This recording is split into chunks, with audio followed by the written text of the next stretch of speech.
Hello and warm welcome to Sala foundation. बच्चों, आज का जो आपका चैप्टर है वो है चैप्टर नंबर 4 एनालिटिकल केमिस्ट्री। तो बच्चों, जैसा तुमको पता है कि चैप्टर 1 से लेके चैप्टर 3 तक के सारे वीडियोस आपके अपलोड किए जा चुके हैं वन शॉट के फॉर्म में। और जो आज हम स्टार्ट करने वाले हैं वो करने वाले हैं चैप्टर नंबर 4 एनालिटिकल केमिस्ट्री। और बच्चों, एक चीज ये भी बताना चाहूंगा वीडियो स्टार्ट करने से पहले कि ऑर्गेनिक केमिस्ट्री की काफी ज्यादा डिमांड आई थी। तो ऑर्गेनिक केमिस्ट्री का जो वीडियो है वो वन शॉट के फॉर्म में चैनल पर अवेलेबल है। तो तुमको जाना होगा 2024 आईसीएसई प्लेलिस्ट में और वहां जाकर केमिस्ट्री को पूरा कंप्लीट वे में वन शॉट में ऑर्गेनिक केमिस्ट्री कंप्लीट कर सकते हो। तो चलो अब हम स्टार्ट कर लेते हैं चैप्टर नंबर 4 एनालिटिकल केमिस्ट्री। तो देखिए, सबसे पहले बात आती है एनालिटिकल केमिस्ट्री। इसमें क्या क्या हमको पढ़ना होगा। तो देखो, हमको क्या है, कुछ रिएक्शंस देखनी है। इसमें इसमें सिर्फ क्या है बेटा, रिएक्शंस होंगी और रिएक्शन के बेसिस पर क्या है चैप्टर कंप्लीट हो जाएगा। तो जिस स्टूडेंट ने एसिड बेस और सॉल्ट वाला चैप्टर कवर किया होगा तो उसके लिए ये चैप्टर क्या बहुत ज्यादा इजी है। उसको चुटकियों में रिएक्शन क्या है आ जाएंगे, चुटकियों में रिएक्शन क्या राइट कर पाएगा काफी आसानी से। तो क्या करना है आपको, आपने अगर अभी चैप्टर नहीं देखा है एसिड बेस सॉल्ट वाला तो उसको जरूर देख लें। अगर उसको देख लेंगे तो इसकी रिएक्शन बहुत ज्यादा इजी हो जाएंगी और बहुत ही कम टाइम में तुम क्या रिएक्शन को राइट कर पाओगे। तो चलिए अब हम चैप्टर को कवर करते हैं, सारे पॉइंट को देखते हैं। तो बेटा, सबसे पहला जो तुम्हारा टर्म आता है एनालिटिकल केमिस्ट्री में वो आता है एनालिसिस। तो बात आती है कि एनालिसिस क्या होता है। जैसे कई बार हम लोग कहते हैं सेल्फ एनालिसिस करो। सेल्फ एनालिसिस करो का मतलब क्या हो गया, अपने बारे में जानो। अब आप क्या पढ़ रहे हो, आप पढ़ रहे हो एनालिसिस। किसके लिए पढ़ रहे हो, केमिस्ट्री के लिए। तो किसका एनालिसिस करोगे, केमिकल कंपोनेंट का। कहां पे करोगे, गिवन सैंपल में करोगे। तो सिंपल सा हो जाएगा, एनालिसिस को क्या बोलोगे आप, determination of chemical component in a given sample is called analysis. तो ये आपको डेफिनेशन के एग्जाम में लिखना होगा। तो अगर हम डेफिनेशन पढ़ते हैं तो क्या होगा, determination of the chemical component in a given sample is called analysis. अब बेटा नेक्स्ट पॉइंट है आपका रीजेंट। अब रीजेंट क्या होता है, ऑब्वियस सी बात है, रीजेंट। रीजेंट मतलब जो रिएक्ट करने वाला है, रीजेंट मतलब जो रिएक्ट करने वाला है। तो हम क्या बोलेंगे, a substance that reacts with another substance. A substance that reacts with another substance, उसको आप क्या बोलोगे, रीजेंट बोलोगे। अब बेटा इसके बाद जो नेक्स्ट पॉइंट आएगा वो आएगा colour of salts and their solution. तो बेटा हम क्या करते हैं, अगर हम कुछ एलिमेंट लें और उनके सॉल्ट्स बना दें तो सॉल्ट्स बनाने पे क्या कलर आएगा ये आपको चेक करना है। अगर हम कुछ एलिमेंट्स लें और उनके सॉल्ट्स बना दें तो उनका क्या कलर आएगा वो हमको चेक करना है। तो ध्यान से सुनिएगा, तो जो बेटा आपके रिप्रेजेंटेटिव एलिमेंट्स होते हैं, जो आपके रिप्रेजेंटेटिव एलिमेंट्स होते हैं वो आपके कलरलेस होते हैं, मतलब उसमें कोई भी कलर नहीं होता है। तो रिप्रेजेंटेटिव एलिमेंट्स में क्या हो जाएगा बेटा, ग्रुप 1 हो जाएगा, ग्रुप 2 हो जाएगा, ग्रुप 13 से लेके ग्रुप 17 हो जाएगा। तो ध्यान रखिएगा, ग्रुप 1, ग्रुप 2, उसके बाद ग्रुप 13 से लेके ग्रुप 17 तक आपका क्या होगा बेटा, नो कलर होगा। तो ध्यान रखेंगे, नो कलर, इनको क्या कहते हैं, रिप्रेजेंटेटिव एलिमेंट। अब इसके बाद बेटा जो तुम्हारा नेक्स्ट आएगा वो आएगा ट्रांजिशन एलिमेंट। तो बेटा ट्रांजिशन एलिमेंट आपके क्या क्या होते हैं, थर्ड ग्रुप से लेके 12th ग्रुप तक, थर्ड ग्रुप से लेके 12th ग्रुप तक। और बेटा ये सब क्या होते हैं, कलरफुल होते हैं, मतलब इनके अंदर कलर की प्रेजेंस होगी। तो बोलेंगे दीज आर कलर्ड, ये आपको ध्यान रखना है। तो बेटा ये वाला पोर्शन आपका क्या है, कंप्लीट इतना हो गया है। अब जब हम लोगों ने सॉल्ट के कलर देख लिया तो उसके कुछ एग्जांपल्स भी देखेंगे फिर। तो एग्जांपल में बेटा आप क्या कर सकते हो, जैसे आपको पता है ग्रुप 1, ग्रुप 2 और जो आपके ग्रुप 13 से लेके आपके ग्रुप 17 तक, ये सब क्या आपके कलरलेस, मतलब इसमें कोई कलर नहीं होगा। तो अब आप क्या करो, इनके एलिमेंट ले लो, Na plus, K plus, Ca double plus, Mg double plus, Al triple plus और Zn प्लस प्लस। तो ये बेटा सब क्या होंगे, कलरलेस होंगे, मतलब इनमें कोई भी कलर नहीं होने वाला है, कोई भी कलर नहीं होगा। अब बेटा इसकी जगह अगर आप क्या करते हो, जो आपके ग्रुप 3 से लेके ग्रुप 12 तक के जो एलिमेंट्स हैं उनमें आपके ये एलिमेंट आ जाएंगे, Cu प्लस प्लस जैसे आप ले लो, Fe2 प्लस ले लो, Fe3 प्लस ले लो, निकल प्लस ले लो double plus, chromium triple plus ले लो। ये सब क्या होगा बेटा, इनमें सब में कलर होगा। तो बेटा हो जाएगा कलर्ड आयन। तो इनके जो आयन्स बनेंगे वो क्या होंगे बेटा, कलर्ड आयन होंगे। और ये सब होंगे बेटा, ये होंगे कलरलेस आयन। तो इतना आपका जो पोर्शन है वो एग्जाम्पल्स में कवर हो जाएगा। अब बेटा इसके बाद जो नेक्स्ट पॉइंट आपका आएगा वो आएगा एक्शन ऑफ डैश सोल्यूशन। तो बेटा डैश की जगह कुछ ना कुछ आपको क्या करना पड़ेगा, फिल करना पड़ेगा। Action of dash solution on certain metallic salt. तो बेटा आपको क्या करना है, कुछ कोई सोल्यूशन लेना है और उसको कंबाइन कराना है मेटालिक साल्ट से। तो मेटालिक साल्ट से कंबाइन कराने के बाद क्या रिएक्शन होगी वो आपको चेक करना होगा। तो किसका सोल्यूशन लेंगे, NaOH का सोल्यूशन लेंगे। दूसरा किसका लेंगे, NH4OH का सोल्यूशन लेंगे। फिर क्या लेंगे, एल्कलीस का लेंगे। तो उसके बाद क्या करेंगे, कुछ एल्कलीस का एक्शन मेटल ऑक्साइड पे देखेंगे। तो आपको ध्यान देना है, सोल्यूशन किसका लेंगे, सोडियम हाइड्रोक्साइड का लेंगे, अमोनियम हाइड्रोक्साइड का सोल्यूशन लेंगे। फिर उसके बाद थर्ड पॉइंट में हम लेंगे एल्कलीस ऑन सर्टेन मेटल्स लेंगे और लास्ट में लेंगे action of alkalis on metal oxide. तो बेटा ये क्या करेंगे, इनको हम लोग क्या करेंगे, वन बाय वन क्या है कवर करेंगे और इनकी बेटा क्या होगा, केमिकल रिएक्शंस होगा। इन सबका क्या है केमिकल रिएक्शंस होगा। उन केमिकल रिएक्शंस को हम क्या करेंगे, वन बाय वन क्या कवर करेंगे। तो सबसे पहले क्या कवर करेंगे, NaOH वाला कर लेंगे। फिर बेटा क्या कर लेंगे, NH4OH वाला कर लेंगे। फिर क्या कर लेंगे, एल्कलीस वाला कर लेंगे, एल्कलीस ऑन सर्टेन मेटल्स कर लेंगे। और बेटा इसके बाद बेटा क्या करेंगे, इसके बाद जो है एल्कलीस ऑफ मेटल ऑक्साइड कर लेंगे। तो बेटा ये पोर्शन हमको क्या है करना होगा। और बेटा अगर ये पोर्शन हम लोग कवर करेंगे तो क्या होगा, ऑब्वियस सी बात है चैप्टर हमारा क्या कंप्लीट हो जाएगा। और बेटा जैसे मैंने तुमसे शुरुआत में कहा था बहुत ही आसान चैप्टर है। तो जिस बच्चे ने एसिड बेस और सॉल्ट पढ़ रखा होगा, अब जो रिएक्शन आएंगी वो बहुत ही आसानी से हो जाएंगी। तो रिएक्शन को जरूर समझने के लिए तुमको चैप्टर नंबर 3 एसिड बेस और सॉल्ट को क्या कवर करना होगा, क्योंकि ये सारी रिएक्शन जो होंगी वो एसिड बेस सॉल्ट पर बेस्ड होंगी। तो चलिए अब हम लोग अपनी रिएक्शन को स्टार्ट करते हैं और one by one in 4 points को कवर करते हैं। तो चलिए इरेज करते हैं, उसका स्टार्ट करते हैं। बच्चों अब हम लोग स्टार्टिंग करेंगे केमिकल रिएक्शंस की। तो जैसे मैंने तुमसे कहा था कि सबसे पहले स्टार्टिंग कहां से करेंगे, NaOH से।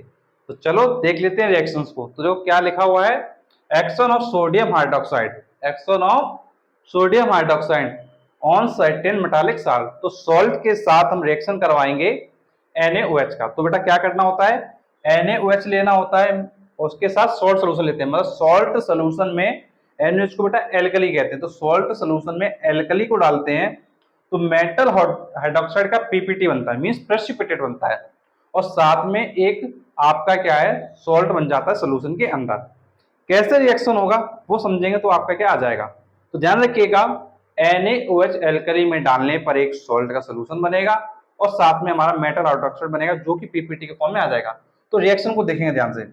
जैसे बेटा देखो फर्स्ट वाली रिएक्शन है, इसमें देखो NaOH कंबाइन किया, सेकंड वाले में भी NaOH कंबाइन किया, यहाँ भी NaOH यहाँ भी NaOH। तो सब जगह देखो सब जगह NaOH है और इसके साथ हमने क्या लिया, एक सॉल्ट लिया है।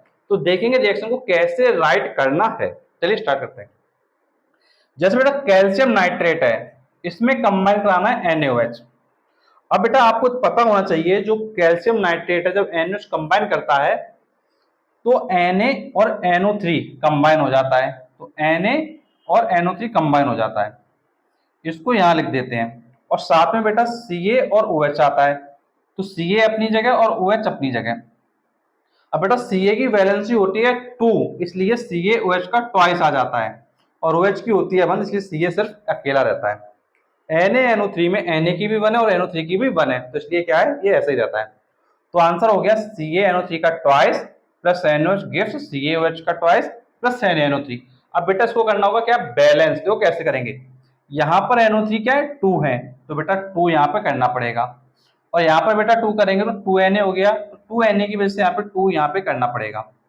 अब बेटा OH 2 यहाँ पर है और लेफ्ट में भी OH 2 है, तो आपकी रिएक्शन क्या है, बैलेंस हो गई। तो इस तरीके से तुमको एक रिएक्शन को क्या है राइट करना होगा। सिमिलर वे पे सेकंड वाली रिएक्शन को हम करेंगे। ध्यान से देखिए, FeSO4 NaOH के साथ कंबाइन करेगा तो बेटा क्या होगा, Fe और OH आएगा।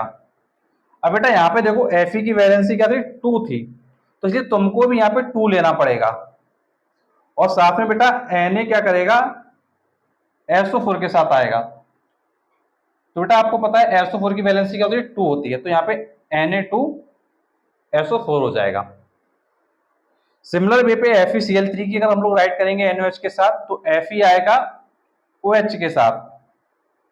अब बेटा Fe की यहाँ पे वैलेंसी 3 है ना, तो इसलिए OH का थ्राइस हो जाएगा, और Na बेटा आ जाएगा Cl के साथ, तो हो जाएगा NaCl।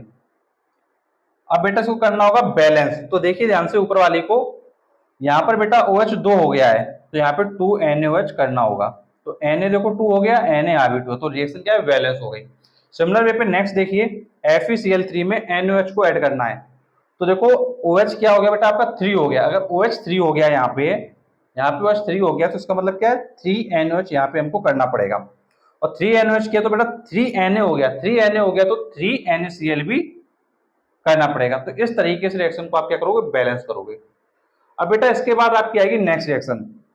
नेक्स्ट रिएक्शन है बेटा CuSO4 का रिएक्शन NaOH से कराना है, तो क्या करेंगे, Cu लेंगे और OH लेंगे। अब बेटा Cu की वैलेंसी यहाँ पर क्या है, 2 है, अगर Cu की वैलेंसी 2 है तो करेंगे CuOH का ट्वाइस, प्लस लगाएंगे, और NaSO4 के साथ आएगा, तो Na और SO4 लिखेंगे। अब SO4 की वैलेंसी क्या है, 2 है, तो यहाँ पे Na2SO4 लिख देंगे, और रिएक्शन को देखेंगे बैलेंस है कि नहीं, तो बेटा OH क्या हो गया, 2 हो गया। अगर OH 2 हो गया है तो यहाँ पर भी हमको 2 करना पड़ेगा, 2 NaOH। अब देखो Na2 यहाँ पर भी Na2, तो रिएक्शन क्या है, बैलेंस हो गई। फिर सिमिलर वे पे नेक्स्ट आएगी ZnSO4 की, तो बेटा CuSO4 की जगह ZnSO4 सेम हो जाएगा, ZnOH का ट्वाइस हो जाएगा, और साथ में बेटा Na2SO4 हो जाएगा। केवल Zn की जगह Cu आ जाता है, बाकी सब कुछ क्या है, सेम रह जाता है। तो इस तरीके से जो ये रिएक्शंस हैं वो आपकी कंप्लीट हो गई। तो बेटा बताओ क्या रिएक्शन को अब आसानी से लिख पाओगे, यस और नो? कमेंट बॉक्स में जरूर बताना कि मैं रिएक्शन को आसानी से लिख लूंगा या मुझे लिखने में प्रॉब्लम हो रही है। जो भी चीज है वो आपको कमेंट बॉक्स में जरूर बताना है। तो जिसने एसिड बेस सॉल्ट को कवर किया है उसके लिए रिएक्शन क्या बहुत आसान हो गई है। अब बेटा नेक्स्ट रिएक्शन देखते हैं, यहाँ देखिएगा PbNO3 का ट्वाइस करेगा NaOH के साथ कंबाइन, PbNO3 का ट्वाइस करेगा NaOH के साथ कंबाइन। बेटा इसके साथ में एक चीज और बताता हूँ मैं तुमको, इंपॉर्टेंट बात ध्यान आ गई, बताता हूँ। बेटा जैसे हम लोगों ने ये रिएक्शन लिखा है, ZnSO4 NaOH के साथ क्या करेगा, ZnOH का ट्वाइस बनाएगा और Na2SO4 बनाएगा। बेटा यहाँ पर क्या होता है, अगर हम NaOH को एक्सेस अमाउंट में ले लें, क्या करें बेटा, NaOH को एक्सेस अमाउंट में ले लें, मतलब ज्यादा अमाउंट में ले लें, तो बेटा NaOH के साथ ये जो आपका ZnOH का ट्वाइस था ना जो बना था, ये फिर से कंबाइन कर सकता है, ये फिर से NaOH के साथ कंबाइन करता है। तो बेटा ये कंबाइन करने के बाद क्या करता है, Na2ZnO2 बनाता है, Na2ZnO2 को क्या करता है, फॉर्म करता है, और साथ में बेटा क्या करता है, वाटर को बनाता है। अब बेटा रिएक्शन को बैलेंस करने के लिए आपको पता है कि Na क्या होगा, 2 हो गया, तो यहाँ पर बेटा आपको क्या करना पड़ेगा, 2 करना पड़ेगा।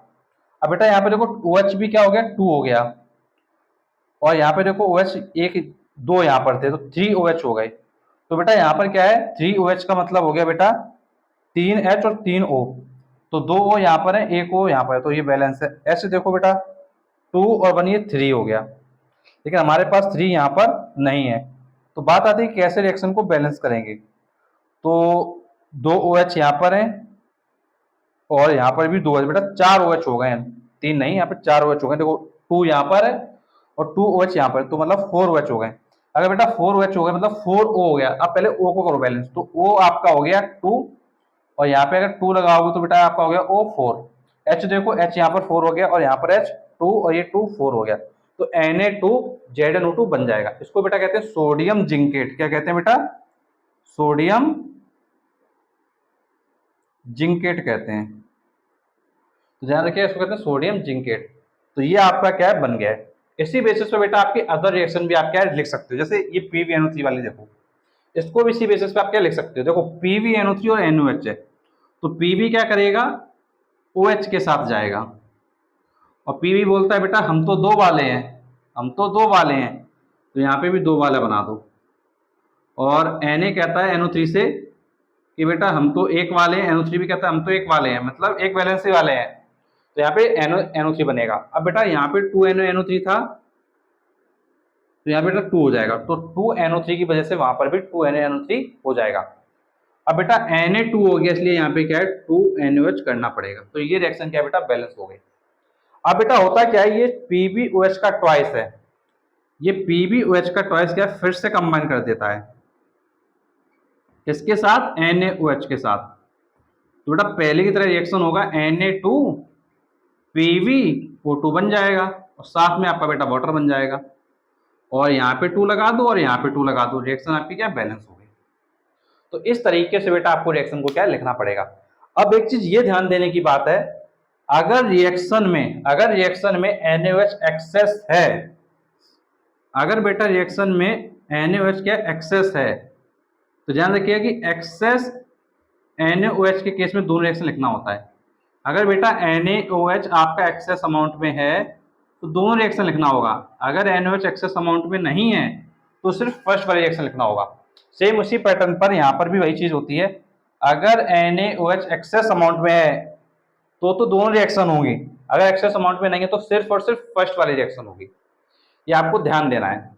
अब इसके बाद बेटा नेक्स्ट आपका आ जाएगा NH4Cl का NaOH के साथ।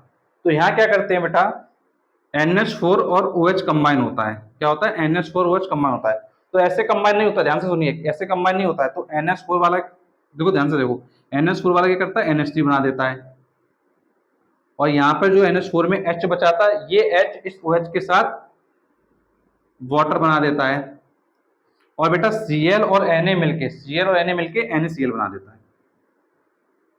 तो आपका हो गया NaCl plus NH3 plus H2O, ये आपका हो जाएगा। फिर बेटा नेक्स्ट कंपाउंड है आपका NH4 का ट्वाइस SO4 NH के साथ कंबाइन करता है। जब बेटा कंबाइन करता है तो NH4 वाला क्या करेगा, NH3 बनाएगा। अब बेटा दो आपके NH4 थे ना, तो इसे 2NH3 बनाएगा। अब OH वाला क्या करेगा, इसके H के साथ कंबाइन करेगा। अब बेटा यहाँ पे कितने H है, 2H है, तो यहाँ पे 2NaOH लेना पड़ेगा। तो 2OH और इसके 2H मिलके तुम्हारे 2 वाटर बना देंगे, तो 2 मॉलिक्यूल आपके हो गए वाटर के। प्लस लगाएंगे SO4 और Na मिलके आपका बना देगा, Na लिखेंगे SO4 लिखेंगे, SO4 पे डबल चार्ज होता है इसलिए Na2SO4 हो जाएगा। तो इसी के साथ बेटा ये जो रिएक्शन है आपकी NaOH के लिए, ये कंप्लीट आपकी क्या हो गई है। तो अब NaOH की रिएक्शन ये पूरी आपकी कंप्लीट हो गई है। तो रिएक्शन को इसी तरीके से तुमको लिखना होता है। अब इसके बाद बेटा हम लोग कवर करेंगे NH4OH की रिएक्शन। तो इसके लिए पहले इसको इरेज करते हैं पूरा, फिर NH4OH की रिएक्शन इसी बेसिस पर राइट करते हैं। चलिए बच्चों हम लोग स्टार्ट कर लेते हैं NH4OH के लिए रिएक्शंस। तो देखो जिस तरीके से हमने NaOH का रिएक्शन किया था, सेम उसी पैटर्न पर आपको क्या NH4OH का रिएक्शन करना है। अब क्वेश्चन माइंड में आ रहा होगा कि कैसे करना है, तो चलिए देखते हैं, स्टार्ट करते हैं। तो देखो सबसे पहले बात आती है, क्या करना होता है तुमको, एक सबसे पहले क्या करना है, सॉल्ट सोल्यूशन लेना है। तुमको क्या करना है, सॉल्ट सोल्यूशन लेना है, और किससे कंबाइन कराना है, अमोनियम हाइड्रोक्साइड से। अमोनियम हाइड्रोक्साइड मींस NH4OH से। तो क्या होगा, मेटल हाइड्रोक्साइड बनेगा और उसके साथ में एक सॉल्ट बनेगा जो कि सोल्यूशन में प्रेजेंट होगा। तो सिंपल सा है, एक तुमको सॉल्ट सोल्यूशन लेना है, अमोनियम हाइड्रोक्साइड से रिएक्शन कराना है, और रिएक्शन कराने के बाद मेटल हाइड्रोक्साइड बनेगा और सॉल्ट फॉर्म में सोल्यूशन बनेगा। तो इस तरीके से ये रिएक्शन क्या होगा।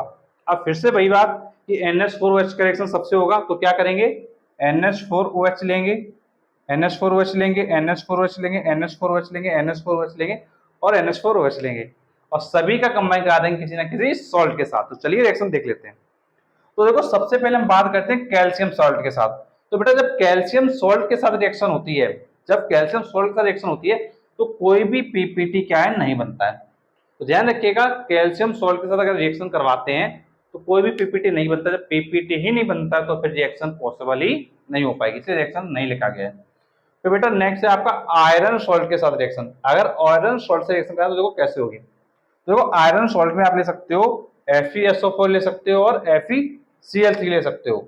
अब बेटा जब आप FeSO4 लोगे और NH4OH से कंबाइन कराओगे तो क्या होगा बेटा, तो होगा क्या, जो Fe है और OH है ये दोनों कंबाइन होंगे। क्या होगा बेटा, Fe होगा और जो OH होगा ये कंबाइन होगा। अब वैलेंसी कितना था बेटा, 2 था। अगर वैलेंसी 2 था तो यहाँ पे क्या है, 2 आ जाएगा। अब साथ में बेटा क्या होगा, Fe और OH हो गया। अब बचा आपका NH4 और SO4। तो NH4 लिखोगे और SO4 लिखोगे। अब आपको पता है ये अमोनियम पर +1 होता है और SO4 पे डबल माइनस होता है, तो SO4 पर जब डबल माइनस है तो यहाँ पे ट्वाइस आ जाएगा और SO4 पे सिर्फ 1 ही रहेगा, तो NH4 का ट्वाइस SO4 आपका क्या हो जाएगा। अब इसका बेटा नेक्स्ट होगा आपका FeCl3 NH4OH से कंबाइन करना है, तो फिर से वही FeOH के साथ कंबाइन होगा, तो Fe लिखेंगे, OH लिखेंगे, कितना बेटा थ्राइस है, क्यों, क्योंकि यहाँ पर वैलेंसी 3 है Fe की। अब बेटा इसलिए क्या FeOH का थ्राइस होगा, प्लस लगा देंगे, क्या बचा NH4 बचा और Cl बचा, तो क्या करेंगे NH4 लिखेंगे और Cl लिखेंगे। अब बेटा इसके बाद क्या करेंगे, रिएक्शन को बैलेंस करेंगे। देखो बैलेंस कैसे होगा, देखो ध्यान से, देखो FeSO4 वाले में आप देखो यहाँ पे NH4 की 2 मॉलिक्यूल है, अगर NH4 के 2 मॉलिक्यूल है तो यहाँ पे हमको 2NH4OH करना पड़ेगा। अब ये रिएक्शन क्या है, बैलेंस हो गई है। अब नेक्स्ट वाली देखो बेटा, सेकंड वाली रिएक्शन, इसमें क्या होगा FeCl3 NH4OH से कंबाइन कर रहा है, तो NH4Cl और FeOH का थ्रेस बना रहा है, तो देखो OH कितना हो गया 3, तो यहाँ पे 3NH4OH करना पड़ेगा। अब बेटा यहाँ पर देखो 3NH4 हुआ है, तो यहाँ पर भी 3NH4 आपको करना पड़ेगा। अब ये रिएक्शन क्या है, बैलेंस फॉर्म में हो गई है। तो बेटा इस तरीके से तुमको क्या है, रिएक्शंस को लिखना होगा। तो आयरन सॉल्ट के साथ रिएक्शन इस तरीके से तुम क्या है, मेंशन कर सकते हो। अब इसके बाद बेटा जो नेक्स्ट रिएक्शन आएगी हमारी, वो आएगी विद द कॉपर सॉल्ट।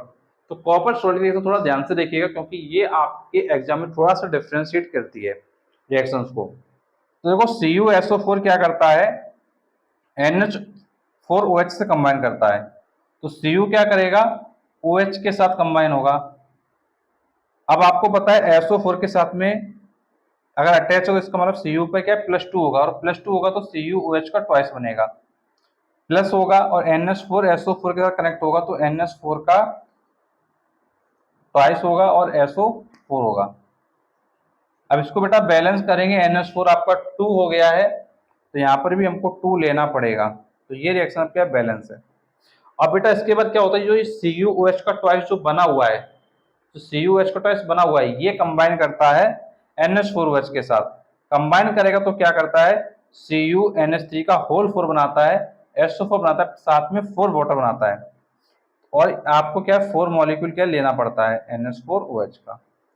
तो ये रिएक्शन इस तरीके से क्या है आपकी पॉसिबल हो जाती है। तो ये आपकी हो जाती है आयरन सॉल्ट के लिए।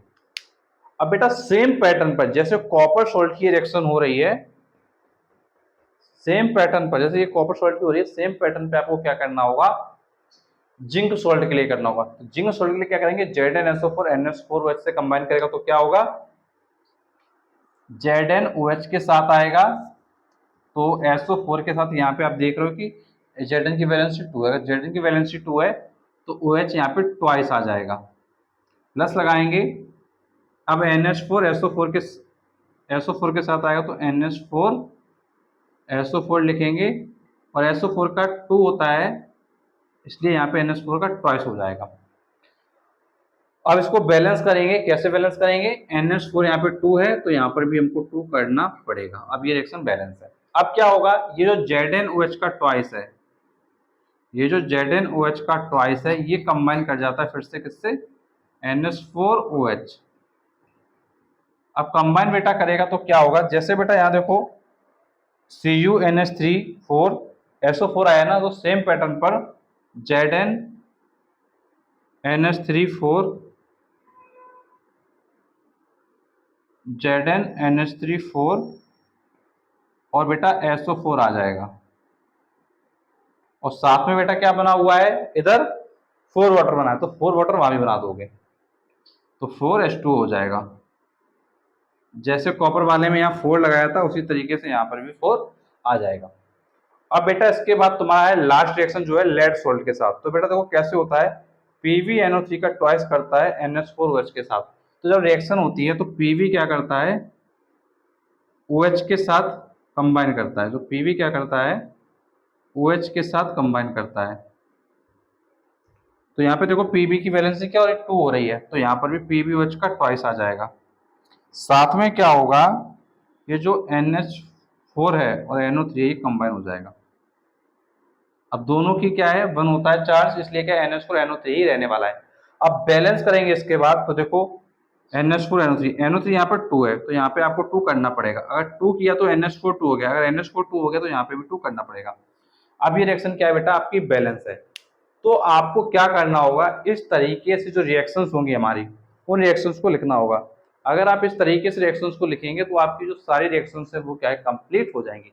तो जैसा मैंने तुमसे कहा था कि NH4OH का रिएक्शन क्या है, करवाऊंगा, तो ये आपकी NH4OH का रिएक्शन हो गया। अब बेटा इसके बाद जो नेक्स्ट रिएक्शन आएगी, जो नेक्स्ट टॉपिक हमारा होगा वो होगा एल्कली ऑन मेटल, मतलब एल्कली का जो एक्शन है, action of alkali on metal, ये चेक करेंगे। तो ध्यान रखिएगा कि अब नेक्स्ट टॉपिक में हम लोग ये कवर करेंगे। तो क्या करते हैं, इस पूरे को इरेज करते हैं, फिर आगे का क्या कवर कर लेते हैं। बच्चों अब हम लोग कवर करेंगे एल्कली मेटल पर किस तरीके से इंपैक्ट करती है। तो बच्चों ये हमारा थर्ड पार्ट है और थर्ड पार्ट के बाद हमारा नेक्स्ट पार्ट आएगा जिसमें हम कवर करेंगे मेटल ऑक्साइड को। तो अभी हम लोग कवर कर लेते हैं कि एल्कली किस तरीके से इंपैक्ट करती है मेटल पे। तो चलिए देख लेते हैं। तो बेटा होता क्या है, जो मेटल होता है ना, मेटल, तो जैसे आपके पास मेटल है, अब मेटल अगर कंबाइन करता है एल्कली के साथ, अगर मेटल कंबाइन करता है एल्कली के साथ, तो क्या होगा, ये कंबाइन करने के बाद एक सॉल्ट देगा। अब सॉल्ट तो देगा लेकिन इसके साथ में क्या करेगा, हाइड्रोजन को भी दे देगा। सॉल्ट के साथ में क्या देगा, हाइड्रोजन देगा। तो आपको ध्यान रखना है कि मेटल कंबाइन करेगा एल्कली के साथ तो तुम्हारा सॉल्ट और हाइड्रोजन क्या प्रोवाइड कर देगा। तो बेटा ये रिएक्शन आपको ध्यान रखनी है, जनरल रिएक्शन है। अब इसके बाद हम लोग कवर करेंगे अदर रिएक्शन। तो बेटा इसमें क्या करते हैं, जैसे सबसे पहले हम लेते हैं जिंक मेटल, फिर क्या करते हैं एल्युमिनियम मेटल लेते हैं, फिर क्या करते हैं लेड ले लेते हैं। तो आपको ध्यान रखना है ये हम मेटल क्या है ले सकते हैं। तो ध्यान रखिएगा एल्युमिनियम, जिंक और लेड को क्या है हम लोग ले सकते हैं। अब अगर मैं तुमसे बात करता हूं, पहले रिएक्शन क्या कर लेते हैं, जिंक का कर लेते हैं, फिर एल्युमिनियम का कर लेते हैं, फिर लेड का कर लेते हैं। अब बात आती है रिएक्शन कैसे होगा, तो उन रिएक्शन को समझने के लिए क्या करना होगा, आगे बढ़ना होगा। तो सबसे पहले बात करते हैं जिंक का रिएक्शन कैसे होगा। तो बेटा क्या होता है, Zn जब रिएक्ट करता है NaOH के साथ, तो क्या होता है आपका Na2ZnO2 बनता है। क्या बनता है, Na2ZnO2 बनता है और साथ में हाइड्रोजन बनता है। तो ये आपको कंपाउंड थोड़ा ध्यान रखना होगा, Na2ZnO2। इसको अगर आप ध्यान रखेंगे तो डेफिनेटली आपका जो रिएक्शन है वो काफी अच्छे से हो जाएगा। तो Na2ZnO2 आपका क्या बन जाता है। अब बेटा इसको बैलेंस करने के लिए 2NaOH लेना पड़ता है। तो यहाँ पे बेटा ध्यान रखेंगे आपको क्या करना पड़ेगा, 2NaOH लेना पड़ेगा। अब जब आप इसको देखेंगे तो ये देखिए रिएक्शन क्या है, बैलेंस फॉर्म में। वो यहाँ पर कितने 2 हैं राइट में, लेफ्ट में भी 2 हैं। Na कितना है, लेफ्ट में 2 है, राइट में कितना है 2 है। H कितना है, लेफ्ट में 2 है, राइट में भी 2 है। तो इसी तरीके से बेटा आपका KOH के लिए भी लिख सकते हैं। कुछ नहीं करना है, Na की जगह सिर्फ K लेना है। तो Zn क्या करना है, Zn को Zn लिखना है, NaOH को KOH लिखने हैं दो मॉलिक्यूल के साथ। Na की जगह K2 हो जाएगा और Zn हो जाएगा और O2 हो जाएगा, साथ में हाइड्रोजन आ जाएगा। तो ये रिएक्शन आपकी क्या कंप्लीट हो जाती है। अब सिमिलर वे पे आपकी होती है एल्युमिनियम के लिए। तो एल्युमिनियम का ध्यान रखेंगे, एल्युमिनियम 2NaOH के साथ कंबाइन करता है वाटर के साथ, वाटर के प्रेजेंस में, तो क्या होता है NaAlO2 बनता है। तो बेटा यहाँ पे ध्यान रखेंगे एल्युमिनियम का थोड़ा स्पेशल केस होता है, तो यहाँ पे NaAlO2 बनता है, यहाँ पे Na2 नहीं बनता है। ध्यान रखिएगा Na2 नहीं बनता है, क्या बनता है NaAlO2 बनता है और साथ में हाइड्रोजन बनता है। और बेटा रिएक्शन को बैलेंस करने के लिए दो मॉलिक्यूल NaOH के लेने पड़ेंगे, दो मॉलिक्यूल वाटर के। तो बेटा दो मॉलिक्यूल आपका NaAlO2 बनेगा और साथ में 3 मॉलिक्यूल हाइड्रोजन बनेगा। अब सिमिलर वे पे बेटा नेक्स्ट रिएक्शन आपकी होगी KOH वाली। एल्युमिनियम KOH के दो मॉलिक्यूल से कंबाइन करेगा और दो मॉलिक्यूल वाटर से कंबाइन करेगा। तो क्या होगा, दो मॉलिक्यूल आपके KAlO2 के बन जाएंगे और साथ में बेटा 3 हाइड्रोजन के आपके बन जाएंगे। तो ये रिएक्शन आपकी क्या है, एल्युमिनियम की कंप्लीट हो जाएगी। अब बेटा इसी बेसिस पर हमारी नेक्स्ट रिएक्शन आएगी लेड के लिए। लेड की जो रिएक्शन है बेटा वो आपकी जिंक की तरह होती है, जैसे जिंक का हुआ था वैसे ही लेड का होता है सेम। यहाँ पर बेटा क्या होता है, जब PbNaOH से कंबाइन करता है तो क्या होता है, PV जब NaOH से कंबाइन करता है, तो बेटा इसको देखो ध्यान से, जैसे Zn कंबाइन किया था NaOH के साथ तो क्या होता है Na2ZnO2, तो सिमिलर वे पे बन जाएगा Na2PbO2 और साथ में बेटा क्या बन जाएगा, हाइड्रोजन बन जाएगा, साथ में बनेगा क्या आपका हाइड्रोजन। अब बेटा इसको बैलेंस करना तो क्या करना पड़ेगा, दो मॉलिक्यूल यहाँ लेना पड़ेगा, बस क्या करना पड़ेगा, दो मॉलिक्यूल लेना पड़ेगा। तो Pb दो मॉलिक्यूल NaOH के साथ कंबाइन होगा तो Na2PbO2 बनेगा, साथ में हाइड्रोजन बनेगा। अब ये रिएक्शन आपकी क्या बैलेंस फॉर्म में है। अब बेटा Pb की रिएक्शन अगर आप KOH के साथ लिखना चाहें तो KOH के साथ भी लिख सकते हैं। तो Pb KOH के दो मॉलिक्यूल से कंबाइन करेगा तो आपका बनेगा आपका बनेगा K2, क्योंकि आपने KOH लिया है ना, तो यहाँ बनेगा K2PbO2 और साथ में बेटा हाइड्रोजन बनेगा। तो ये आपकी जो रिएक्शन है वो कंप्लीट हो जाएगी। तो बेटा ये तीन रिएक्शन होती हैं जो आपको लिखनी होती हैं, और अगर आपको NaOH का आता है तो सिमिलर वे पर आपको KOH का भी ऑटोमेटिक आता है, क्योंकि Na की जगह सिर्फ आपको क्या करना होता है, K करना होता है। तो ध्यान रखिएगा NaOH और KOH दोनों हैं जिनको आप कंबाइन कराते हैं, और बस चेंज इतना होता है कि Na की पोजीशन पर आपका K क्या है आ जाता है, Na की पोजीशन पर आपका क्या K आ जाता है। अब बेटा इसके बाद जो आपको नेक्स्ट करना होगा वो करना होगा मेटल ऑक्साइड की रिएक्शन। बस यहाँ पे आपको क्या करना होगा, मेटल ऑक्साइड लेना होगा, बाकी इस तरीके से हम लोग रिएक्शन करेंगे तो देखेंगे भाई प्रोडक्ट में क्या चेंजेस वगैरह होते हैं। तो चलिए अभी अपने थर्ड पार्ट को इरेज कर लेते हैं, फोर्थ वाला पार्ट जो कि हमारा लास्ट पार्ट है मेटल ऑक्साइड की रिएक्शन एल्कली के साथ, उसको कवर कर लेते हैं। चलिए इसको इरेज करते आगे देखते हैं। बच्चों अब हम लोग देखने वाले हैं अपने मेटल ऑक्साइड की रिएक्शन को। तो बच्चों ये आपका लास्ट पार्ट है, पार्ट नंबर 4, और इसमें क्या है मेटल ऑक्साइड की रिएक्शन के बाद ये चैप्टर क्या है कंप्लीट हो जाएगा। तो चलिए स्टार्ट करते हैं। तो बेटा जैसे हम लोगों ने मेटल के साथ रिएक्शन देखा तो उसी तरीके से मेटल ऑक्साइड का रिएक्शन देखेंगे। तो क्या करेंगे, मेटल ऑक्साइड को लेना है। क्या करना है बेटा, मेटल ऑक्साइड को लेना है। अब जब बेटा मेटल ऑक्साइड को लोगे तो किससे कंबाइन कराओगे, एल्कली के साथ कंबाइन कराओगे ना। तो मेटल ऑक्साइड ले लो और एल्कली के साथ कंबाइन करा दो। तो कंबाइन कराने पे क्या होगा, ऑब्वियस सी बात है कि एक सॉल्ट बनेगा, तो सॉल्ट बना दो। बेटा मेटल वाले में बनता था हाइड्रोजन, लेकिन मेटल ऑक्साइड में ऑक्सीजन एक्स्ट्रा हो गया ना बेटा, मेटल और ऑक्साइड, तो बेटा ऑक्साइड एक्स्ट्रा हुआ ना, तो H2 की जगह क्या है H2O आ जाएगा। तो ध्यान रखना है H2 की जगह क्या है H2O आ जाएगा, ये तुमको अच्छे से कवर करना है। तो मेटल ऑक्साइड एल्कली के साथ कंबाइन करके सॉल्ट और वाटर क्या है बना देता है। तो ये चीज अच्छे से तुमको क्लियर कर लेना है। अब बेटा इसके बाद हम लोग देखेंगे रिएक्शन को। तो जैसे हम लोगों ने क्या किया था, पहले जिंक देखा था मेटल में, तो यहां पर जिंक ऑक्साइड देखेंगे, वहां एल्युमिनियम देखा था, यहां एल्युमिनियम ऑक्साइड देखेंगे, वहां लेड देखा था, यहां लेड ऑक्साइड देखेंगे। सिमिलरली जिंक का हाइड्रोक्साइड देखेंगे, एल्युमिनियम का हाइड्रोक्साइड देखेंगे और लेड का हाइड्रोक्साइड देखेंगे। अब क्या करते हैं, रिएक्शन को राइट कर लेते हैं। तो चलिए राइट करते हैं। तो बेटा ZnO ले लेते हैं और NaOH ले लेते हैं। तो क्या होगा, आपका फॉर्म हो जाएगा Na2ZnO2 और साथ में क्या बनेगा, वाटर बनेगा। अब बेटा इस रिएक्शन को क्या करना होगा, हमको बैलेंस करना होगा। कैसे बैलेंस करेंगे, यहाँ पर Zn है, यहाँ पर Na है, यहाँ पे Na2 है। अगर Na2 हो गया तो यहाँ पे करना पड़ेगा 2NaOH। क्या करना पड़ेगा, 2NaOH। तो 2NaOH जब करेंगे तो ये रिएक्शन क्या है बैलेंस हो जाएगी। अब इसके बाद बेटा क्या करेंगे, ZnOH के ट्वाइस का रिएक्शन करेंगे। तो यहाँ पर बेटा क्या होता है, ध्यान से देखना, ZnOH का ट्वाइस में क्या हो गया है, ZnOH के ट्वाइस में क्या हो गया, ZnOH हो गया ना। ZnOH का मतलब क्या हो गया, ध्यान से देखना, यहां लिख के दिखाता हूं, ZnOH हो गया ना। अब बेटा अगर ZnOH हो गया तो हम बेटा क्या कर लेंगे, ZnO एक साथ लिख देंगे और ये HHO क्या वाटर बना देगा। तो क्या दिख रहा है तुमको, एक तरीके से ZnO वाली रिएक्शन ही है। तो हम क्या कंपाउंड बनेगा, यही बनेगा Na2ZnO2 बनेगा। अब वाटर एक्स्ट्रा है ना, तो वाटर यहाँ पे भी एक्स्ट्रा कर दो, खत्म कहानी। बस ये रिएक्शन हो जाएगी और यहाँ पे 2NaOH तुमको करना होगा और रिएक्शन बैलेंस हो जाएगी। तो बहुत ही आसान तरीके से तुम क्या लिख सकते हो, बस अगर सिस्टमेटिक वे में समझो तो रिएक्शन क्या है इजिली आप राइट करते जाओगे। तो चलिए नेक्स्ट वाली देख लेते हैं हम लोग।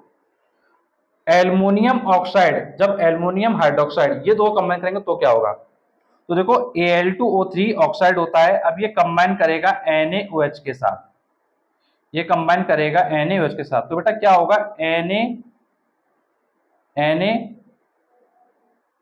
NaAlO2 बनेगा। क्या बनेगा बेटा? NaAlO2, और साथ में क्या बनेगा? वाटर बनेगा। अब बेटा ये रिएक्शन क्या है? बैलेंस फॉर्म में। ध्यान से देखो, Na1 है, Na1 है, लेकिन बेटा Al बैलेंस अभी नहीं है। जब Al बैलेंस नहीं है तो यहाँ पे क्या करना पड़ेगा बेटा? यहाँ पे 2 करना पड़ेगा, तो 2NaAlO2 हो जाएगा। अब बेटा 3O है और यहाँ पे 1 O है, तो आपके 4O हो गए, तो 4O हो गए, तो 2 2 जा 4, एक ये 5, यहाँ पे 5 हो रहा है। तो बेटा जैसे हमको दिख रहा है कि लेफ्ट में 3O और एक 4O हो रहा है, राइट में 2 2 जा 4, एक 5O हो रहा है, तो हम क्या करेंगे? इसको 2NaOH कर देंगे। अब यहाँ पे बेटा क्या है? O बैलेंस हो गया, Na बैलेंस हो गया, Al बैलेंस हो गया, तो ये रिएक्शन अब क्या है? बैलेंस फॉर्म में हो जाती है। सिमिलर वे पे बेटा क्या है? AlOH का थ्राइस का करेंगे, तो बेटा यहाँ पे क्या होगा? यहाँ पे क्या करेगा बेटा? NaOH कंबाइन करेगा। अब NaOH कंबाइन करेगा तो वही रूल फिर से, यहाँ पर क्या एक्स्ट्रा हो रहा है? Al 3 OH है, यहाँ पे देखना ध्यान से, Al क्या है आपके पास? 3 OH है, इस तरीके से 3 OH है ना। अब ये बेटा रिएक्शन आपको NaOH के साथ लिखना है, तो बेटा यहाँ पे भी क्या होगा? इसी तरीके से बेटा ये बन जाएगा, Na बनेगा, Al बनेगा और O2 बनेगा। अब क्या बनेगा साथ में? साथ में बनेगा वाटर। अब इसको करना होगा हमको बैलेंस। अब बात आती है बैलेंस कैसे होगी। यहाँ पे देखो Al 1 है तो Al यहाँ भी 1 है, यहाँ पे OH के अकॉर्डिंग O 3 है और एक O यहाँ पर है, तो यहाँ पे क्या है? O हो गए आपके 4। अगर O 4 है तो यहाँ पे 2 है और यहाँ पे 1 है, तो यहाँ 3 है, तो यहाँ पे 4 करने के लिए 2 आपको मल्टीप्लाई करना पड़ेगा, तो प्लस 2H2O करना पड़ेगा। अब देखो क्या बैलेंस है। अब H देख लो, H हमारे 3 है और एक ये 4 हो गया, वहां पर H 4 है, तो बेटा ये रिएक्शन आपकी क्या बैलेंस हो जाती है? AlOH का thrice plus NaOH gives NaAlO2 plus 2H2O। तो इस तरीके से तुमको क्या रिएक्शन को लिखना होगा। बस तुमको थोड़ा क्या है, बैलेंसिंग का जो कॉन्सेप्ट है वो ध्यान रखना होगा, और जो मेन रिएक्शन होता है मेटल ऑक्साइड एल्कली के साथ मिलेगा तो सॉल्ट और वाटर देगा, ये ध्यान रखेंगे। अब बेटा नेक्स्ट रिएक्शन है lead oxide and lead hydroxide की। तो देखो ये कैसे होगी। लेड ऑक्साइड वाली रिएक्शन बेटा क्या है? आपकी जिंक ऑक्साइड की तरह होगी। जैसे मैंने तुमको बताया था, जब मेटल का बताया था तुमको, मैंने बताया था कि लेड और जो जिंक है वो एक ही जैसे तरीके से रिएक्ट करते हैं, तो इनके ऑक्साइड भी एक ही तरीके से क्या रिएक्ट करेंगे। तो यहाँ पे बेटा क्या बन रहा था? Na2ZnO2, तो यहाँ पे क्या बनेगा? Na2PbO2, और साथ में क्या बनेगा बेटा? वाटर बनेगा। जैसे वहां बैलेंस किया था वैसे यहाँ कर लो। कैसे किया था? 2 लगाया था तो सिर्फ 2 यहाँ भी लगा लो आप भी, बस हो गया बैलेंस। सिमिलर वे पे PbOH के ट्वाइस की रिएक्शन करोगे, तो जैसे यहाँ बेटा बनाया था तुमने Na2PbO2 बनाया था, तो वैसे ही बना लो, और साथ में क्या था बेटा? एक वाटर एक्स्ट्रा था ना, तो एक वाटर एक्स्ट्रा कर लिया, और यहाँ पर क्या है? 2 करना पड़ेगा। तो अब देखो ये रिएक्शन जैसे ये बैलेंस थी, सेम पैटर्न पे ये भी बैलेंस है। तो कहने का मतलब क्या है बेटा? केमिस्ट्री में जो रिएक्शन वाला पोर्शन है वो इंटरकनेक्टेड होता है। अगर एक रिएक्शन आती होगी तो दूसरी आसानी से आ जाएगी। इसलिए मैंने तुमसे शुरुआत में बोला था, जिस बच्चे ने एसिड बेस सॉल्ट चैप्टर किया होगा डेफिनेटली उसको आ गया होगा। और मैं तुमको यही बताया था कि जो इसका वन शॉट लेक्चर है वो 2024 ICSE प्लेलिस्ट में क्या है? पड़ा हुआ है। तो 2024 केमिस्ट्री ICSE प्लेलिस्ट में आप जाओगे तो आपको क्या है? एसिड बेस सॉल्ट का वन शॉट लेक्चर क्या मिल जाएगा। तो बेटा ओवरऑल तुमको मैंने क्या सारी चीजें बताई। अगर तुम्हारा कोई भी डाउट है, कुछ भी तुमको पूछना है, तो नीचे कमेंट बॉक्स से कमेंट करके पूछ सकते हो। और बेटा ये आपका चैप्टर कंप्लीट है। अगर वीडियो अच्छा लगा है तो प्लीज वीडियो को लाइक करें, चैनल को सब्सक्राइब करें, और कमेंट बॉक्स में जरूर बताएं कि आपको नेक्स्ट चैप्टर किस टॉपिक पे चाहिए। ज्यादा कमेंट जिस टॉपिक पे आएंगे उसी टॉपिक को हम लोग क्या स्टार्ट करेंगे। तो चैप्टर 1 से चैप्टर 4 तक डाला जा चुका है वीडियो, और आपका ऑर्गेनिक केमिस्ट्री का भी वीडियो डाला गया है, क्योंकि ऑर्गेनिक केमिस्ट्री काफी ज्यादा कमेंट आए हुए थे। तो अब नेक्स्ट चैप्टर का कोई कमेंट आता है ज्यादा तो उस चैप्टर को हम लोग क्या कवर करेंगे। और कोई भी डाउट है नीचे कमेंट बॉक्स में पूछ लेना। और बच्चों अगर आपने अभी तक सिलेबस वगैरह डाउनलोड नहीं किया है तो आप क्या डाउनलोड कर सकते हैं। और जिन बच्चों को क्या है नोट्स वगैरह चाहिए केमिस्ट्री के, तो नोट्स सिर्फ क्या है ₹118 में आप क्या है ले सकते हैं। तो नोट्स आप क्या है ₹118 में क्या है ले सकते हैं। और इसको लेने के लिए आप हमारे हमारे साथ कॉल कर सकते हैं इस नंबर पर 8318558856। तो बेटा इस नंबर के अलावा कोई हमारा अदर कॉन्टैक्ट नंबर नहीं है, तो आप इस नंबर पे कॉन्टैक्ट कर सकते हैं 8318558856 पर। और बेटा जिसको भी नोट चाहिए तो वो सिर्फ ₹118 में ऑल चैप्टर्स के नोट ले सकता है। तो केमिस्ट्री के ऑल चैप्टर्स के नोट्स आपको सिर्फ इतने रुपये में मिल जाएंगे और बहुत ही अफोर्डेबल रखा गया है आपके लिए, क्योंकि आप इतनी मेहनत करते हैं तो आपके लिए चीज़ों को आसान बनाना बहुत ज़्यादा इंपॉर्टेंट है। और बच्चों अगर तुम साथ में भी नोट्स बनाते जाओगे तो भी काफ़ी चीज़ें आपकी क्या क्लियर होती जाएंगी। तो बच्चों अगर वीडियो अच्छा लगा तो प्लीज़ वीडियो को लाइक करें, चैनल को सब्सक्राइब करें, क्योंकि आपके लिए मैं और भी ऐसे वीडियो लाता रहूँगा। Thanks for watching this video.